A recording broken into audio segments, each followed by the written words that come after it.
আল্লাহ তুমি আমার গুনাহগার উম্মতকে বাঁচাও। এই দুনিয়ার বুকে রব্বুল আলামিন সব নবীকে একটা করে দাওয়া মুস্তাজাবা দিয়েছেন, মানে যে দোয়া করলে কবুল হয়ে যায় সাথে সাথেই। দুনিয়ার সব নবীরা ওই দোয়াটা দুনিয়ায় করে ফেলেছে। বিশ্বনবী বলবেন, আল্লাহ ওই স্পেশাল দোয়াটা দুনিয়াতে করি নাই, আজকে আমি তোমার দরবারে দাঁড়িয়ে কিয়ামতের দিন ওই দোয়াটা করছি। আল্লাহ আমার যে উম্মতের হৃদয়ে যাররা পরিমাণ ঈমান আছে, আমার একটা উম্মতকেও তুমি জাহান্নামে ঢুকাতে পারবা না।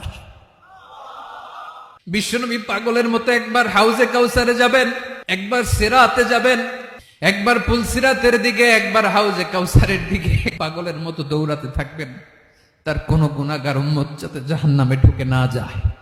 উম্মতি বিশ্বনবী আমার জন্য কাঁদবেন, আপনার জন্য কাঁদবেন, আমাদের জন্য সেদিন কেঁদে কেঁদে জাহান্নামের দরজায় দাঁড়িয়ে আমাদেরকে টেনে টেনে জান্নাতে ঢুকাবেন।